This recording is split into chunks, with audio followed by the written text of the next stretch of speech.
Hello, everyone, and welcome to Your Daily Detroit, sharing what's new, what's next, and what matters in Southeast Michigan. I am Jer Stays, coming to you from our studio at Techtown, and joining me across the table is none other than the Prince of Brightmoor, Norris Howard, who also has been laughing his tail off looking at social media. Sir, I don't even use X anymore. No, I have a report coming live off the presses here on location at Twitter. And Are you in? We're not in San Francisco right now. Is there a big gleaming X over Techtown? At the digital Techtown? in the digital verse. I don't know if everybody knows, but Amon Ross St. Brown's older brother, Equanimous. He got a chip on his shoulder, and he been talking mad smack. He been talking mad crud about the city of Detroit, talking about we not a top 25 city. Nobody would ever choose to live in Detroit. Well, the city of Detroit and whatever social media manager is running things over there down at Coleman Young, they on fire today. The Twitter fingers were moving at warp speed. They clapped back at Equanimous and basically told him, listen, we're at 26. We're on the rise. We've got more people coming to the city now, and we hope you won't have to move to a new city next year because Equanimous is quite the league journeyman, so to speak.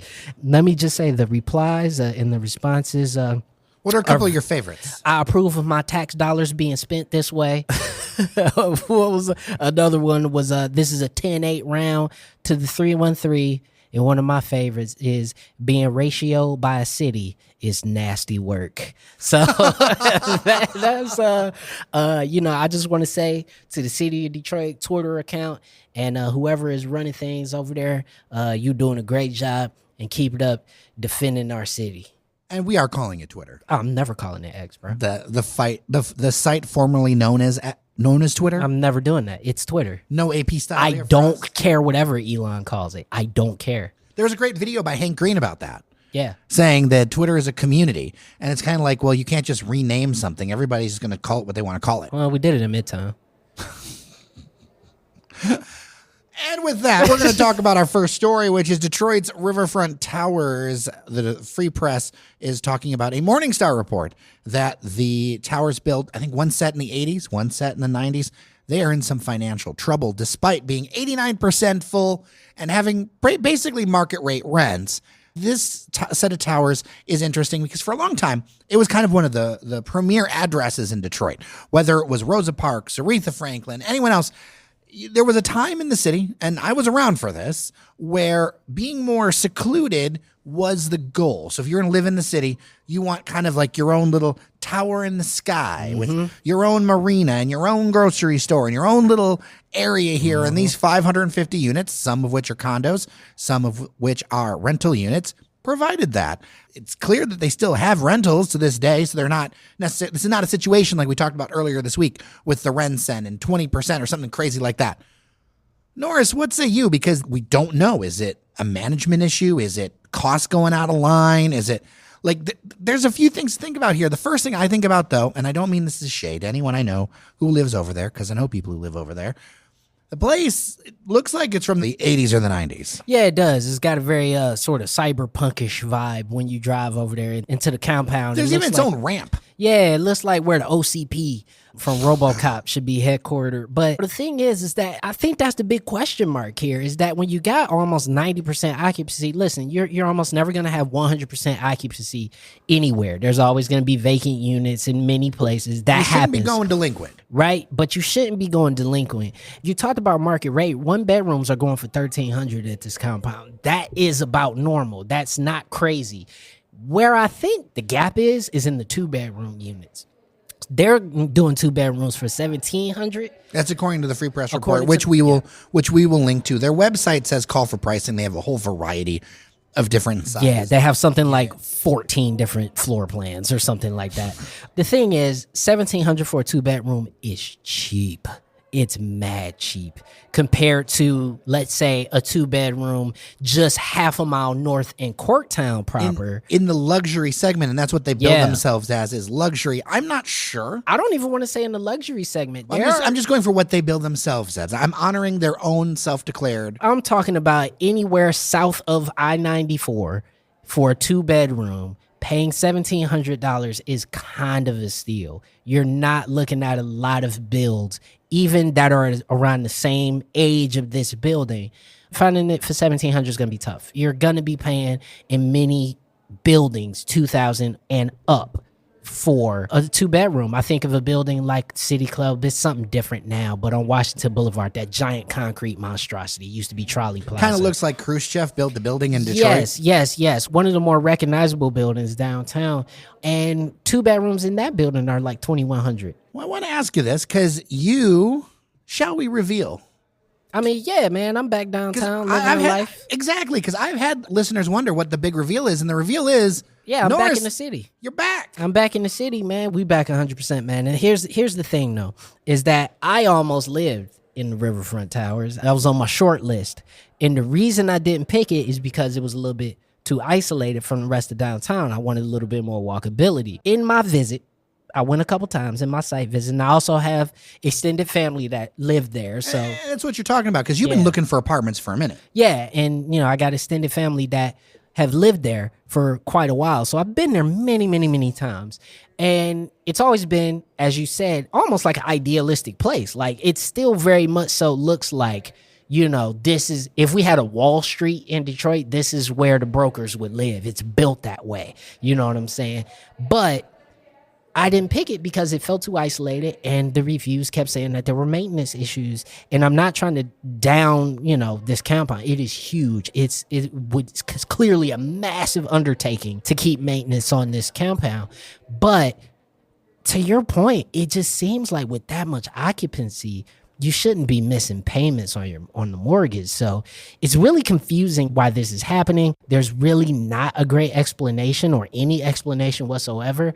And I think the more troubling part is that if the Riverfront Towers were to go into default, we don't know what happens to all those residents. Well, there were a few things, and I remember these stories. Insurance went up. I remember that they had some issues with tenants that weren't paying, which is always a problem. That's always a problem. But I mean, that's something that's like, but your they've margins, been working on that. They've been working on that. But the margins between, even if we say, okay, if 10% of which is still massive, but let's say 10% of your occupants don't pay in a given month, you still should have enough runway to where you can make your mortgage payment. The margin shouldn't be that thin. Well, I'm interested to hear if anyone's got any information, because they're not talking. So if you are a resident there or you recently lived there, I'd love to hear from you. dailydetroit@gmail.com. All right, the Detroit Regional Chamber is out with a new poll talking about a couple of things. One, Michiganders' interest in retraining, and another thing, which I think is important, is electric vehicles and what's going to happen with them and how Michigan voters feel about them. I think we're going to start with the electric vehicles because there's a news peg to this. Mike Rogers, running for U.S. Senate in debate this week with Alessa Slotkin, talked about how he wanted to stop basically incentives on the idea of having a new EV plant in Michigan and saying, well, we need to let the market decide. Yeah, he essentially was saying he would poo-poo the idea of a new grant for the specifically Lansing Grand River Assembly plant, converting that plant into an EV plant. He said he would get rid of that. He's not bullish on EVs. He would scuttle those grants off rip, and that's weird. Well, and what's even weirder to me? You look at a couple of numbers I think I want to talk about. And this is a top line from their site. And I've gone through the crosstabs. But voters are split on whether EV sales are going to increase. 48% say they will increase. 46% say that they will not increase. Now, that alone, I've got a couple numbers to work through. But this one first I want to work through because EV sales have increased in the U.S. from 2.3% in 2020 to 9.3% in 2023. They're continuing to go up. Now, are they going up as fast as some had predicted? No. Or the rest of the world. Not at all. Right. The rest of the world is adopting EVs a lot faster, and EV sales will increase. Whether you like it or not, they will increase. That is something that is inevitable as we make these powertrain changes because younger drivers like EVs. See, and here's the big split that I think a lot of people don't want to listen to. And I think this is also part of our gap because a lot of Michigan voters are older and we are an older state, but we need to be ready for a new economy. We'll get into that a little bit, but go. Yeah, 1,000%. So based on this data from the Detroit Regional Chamber, over almost 70% of young people that's 18 to 29 believe that EVs not only will sell more, that they're going to be buying more. And if you look at the 40 plus group, they're so negative on EVs. And Jerry, you and I talked off air. I don't like to say this very often, but you and I talked off air before the show. The most popular cars for Gen X and baby boomers is the Ford F-150. Guess what they are for younger generations? Not the F-150. They're cars, midsize sedans, the Accord. And American the Camry. manufacturers not making those. And they're not making those. Also, voters are split on if Michigan should even compete to be an EV manufacturing leader. 50% say we should compete. 45% say they should not compete. And here's my I just want to ask a question to the listeners who I know may disagree with me or anyone else about EVs. I just want to ask a question. In what world should a state or a community that has the capacity, like Southeast Michigan, to manufacture anything, why would we not do it? I don't care if we were making dirigibles. Why would we not make them? This is what we do. We make stuff. Why would we not make it? The thing that gets me is just because it's not for you doesn't mean that it's not for other people.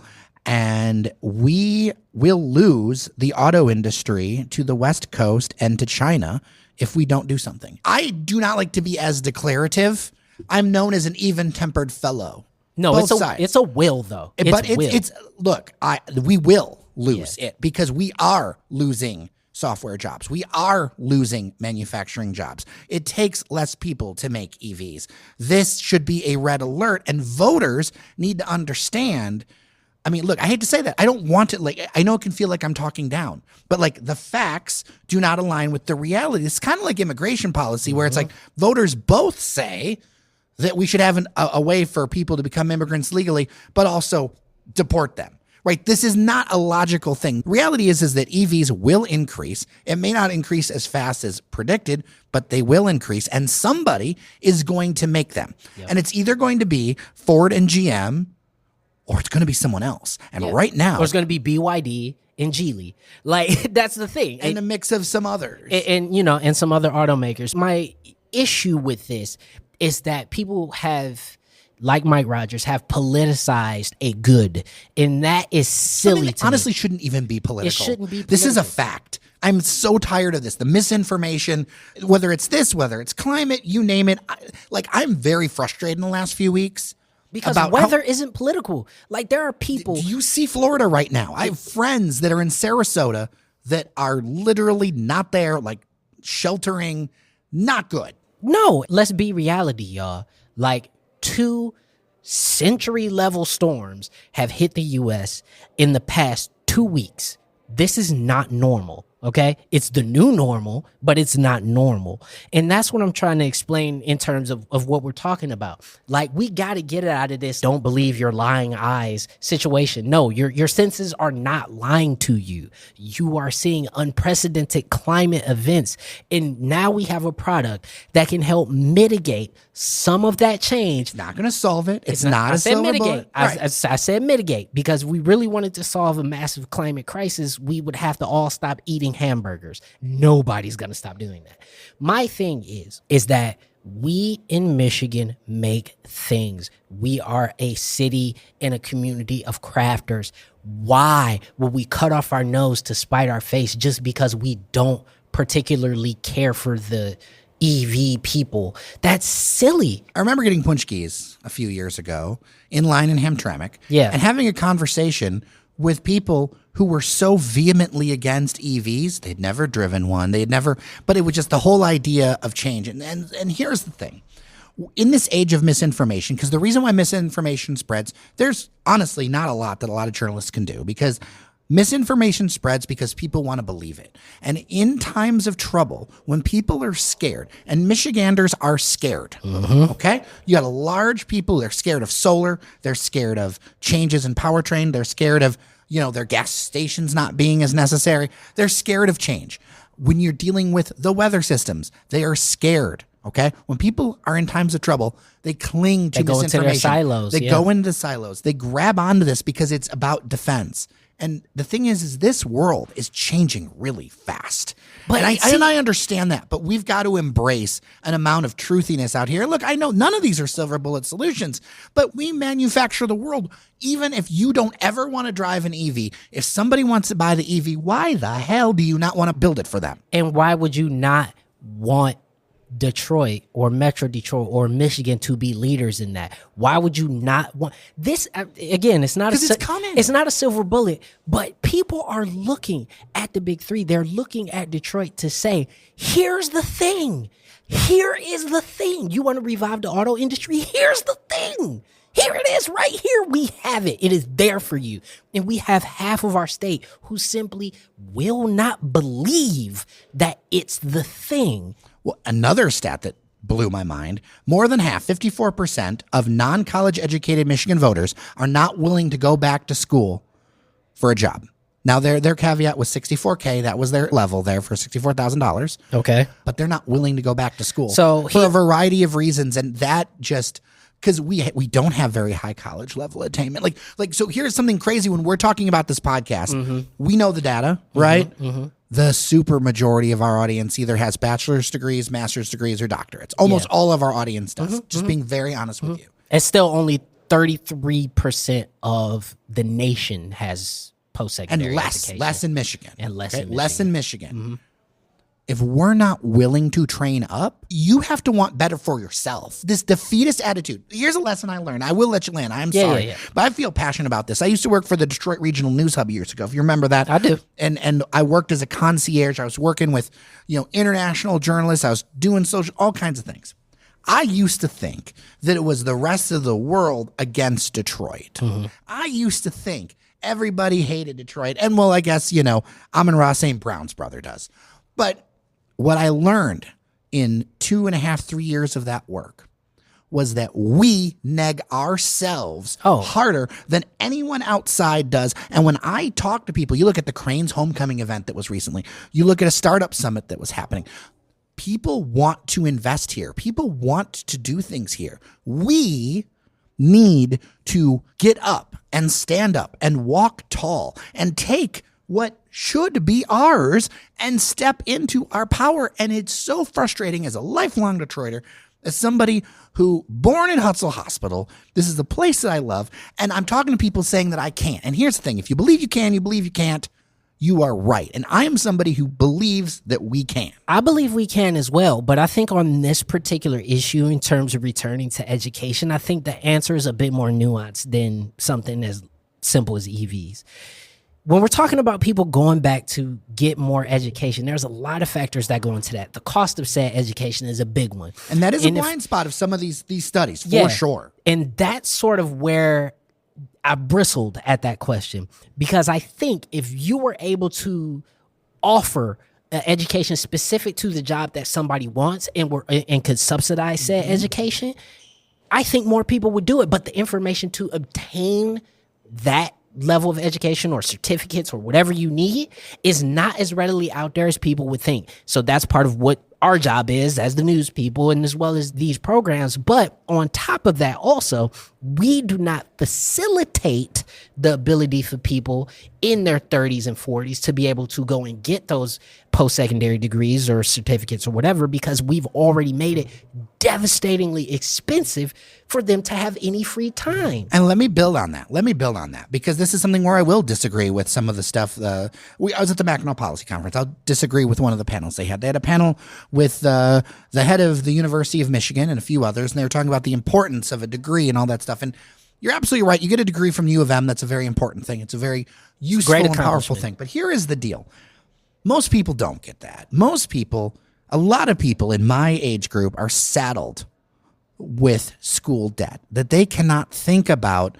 Like, the debt isn't worth extra money that they're making. And so, sure, if you've got a degree from U of M, which is basically an Ivy League school or one click below it, depending on who you talk to, for sure, that degree is not just high-level education, but high-level connections. Yep. Many other degrees are not paying. There was no acknowledgement in that conversation that many of the degrees that are out there are not aligning with jobs that pay enough. And we need to make sure that the jobs in our state pay enough. I know people who their spouses they're here, but their spouses are working in other states because they don't pay enough. Yeah. And so we have to have a this and also conversation. It's the an power and of and to say we need to have both of these things going on, because we need to acknowledge that college is expensive and we need to support college. We need to support all those things. The number of people that were laid off recently at Warren, the tech people I know that lost their jobs, what are you going to do at 50? Well, and here's the thing, and this is also what I was telling people. We had a show talking about this, and until that's fixed, which it won't be anytime soon, these employers, you have to start looking at the non-degree people. They got the talent. They got the skills. You have to start looking at them. You have to start entertaining it. And listen, I know some of the job applications don't say degree requirements and all that. Let's be reality, okay? If you apply to them and you don't have a degree on there, the machine, the AI is tossing it out that they use to scan through the resumes, right? But you, employer, I implore you, employment people, listen to me. When you're in a city like Detroit, which, correct me if I'm wrong, only has about, I think, 18 to 25% of its population that has a degree. Something like that, yeah. Right. I think it's below 20%. Yeah, I think it's below 20%, but correct me if I'm wrong in the comments. But you got to start looking at the talent pool that has experience in addition to maybe some college or experience in something else.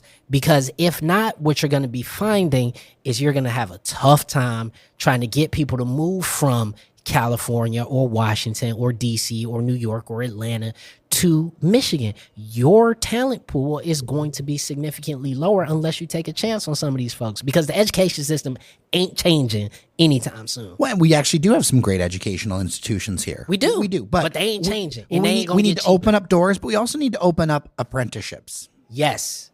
We need to think about this in a more holistic way. I worked for a staffing company for a number of years, and one of the things I realized is that Detroit and Metro Detroit is one of the most unused economic engines in America, because you can take people, and if you can show them the way where they can see how they can be a part of this, where they can then walk tall and see that they can be a part of this and use this to change their station in life. Show me how to do it. Then That's people what will Detroit do it, but people have been downtrodden for so long. But that's what we do. We got to lift it up. We do. But that's what we do. Like, again, we're very hands-on people. Show me how to do it, and we will get it done. Of course, feedback, dailydetroit@gmail.com. Sorry, there's a little passion on this one, Norse. No, it's great, man. We don't get this Jer very often, but it's beautiful. Let's end with something fun, some good news. Yeah. We saw dinosaurs. We did see some dinosaurs. Because now open at the Michigan Science Center is Tyrannosaurs Meet the Family. And oh my gosh, I am so excited because I love giant dinosaur skeletons. I don't get to see them enough. There really isn't that much of that around here in Metro Detroit. Yeah. And I got my fill. And this is a great, fun exhibit for the kids. We had a good time. We were grown men who went and had a good time, just the two of us, along with some other influencers in town. But the head of the Science Center, Christian Greer, did a great job narrating the stuff for us. Really learned about the evolutionary ties between dinosaurs and birds. And chickens specifically. And chickens specifically. You're eating the cousins of Tyrannosaurus You are Rexes. literally, the chicken is the distant cousin of the T-Rex. Also, I don't mean to spoil anything, but the videos, I'm going to post some of this on Instagram. Pretty cool. So cool. Pretty cool. A T-Rex outside of Michigan Central Station is the bomb. There's also a feathered velociraptor. Oh, that thing looks like a murder Muppet. Yeah, it looked pretty wild. Yeah, it looked pretty wild. There were some games where you could test your strength. Yeah, against the mouth strength of a T-Rex. Like it was a pretty good exhibit. Obviously, they have converted what used to be their top floor offices at the Science Center into a special exhibit space, which now is housing this exhibit. I forget how long it's going to be there, but it's there now. So go and check it out at the Science Center. Norris Howard, so good to talk to you. Oh, man, it's always great to be here. For sure. Look, there's nothing I love more than this city, and sometimes we get a little passionate about it, but There's I think nothing wrong with this, Jer. That's part of the game. Of course, feedback, dailydetroit@gmail.com. Thank you to our members, patreon.com/dailydetroit. Devin O'Reilly will be in the chair tomorrow. You two keep passing like ships in the night. I love it when I can get the two of you together on an episode, though. We're going to have to do that soon. Yeah. But listen, Devin's my guy, and he's always got the best suggestions, so I'm always excited for his Friday show. I have a picture of the two of you, and I believe that I think we need to do a 23andMe. Yeah, we can share clothes. Yeah, like it's uncanny, like cousins or something. Yeah, it'd be real weird if I was part of a white family from Dearborn. I mean, crazier things have happened. That's true. Well, I've done my ancestry, and I'm literally 80% Nigerian. Now, what if Devin was like 20% Nigerian? What if Devin was 20% Nigerian and he was a distant cousin of mine? That would be pretty funny. That's actually the question. That's the question. It's not about is it he part of my family? That's the question. As always, dailydetroit@gmail.com. Thank you so much for listening. I'm Jer Stays. And I'm Norris Howard. Remember that you are somebody, and we'll see you around Detroit.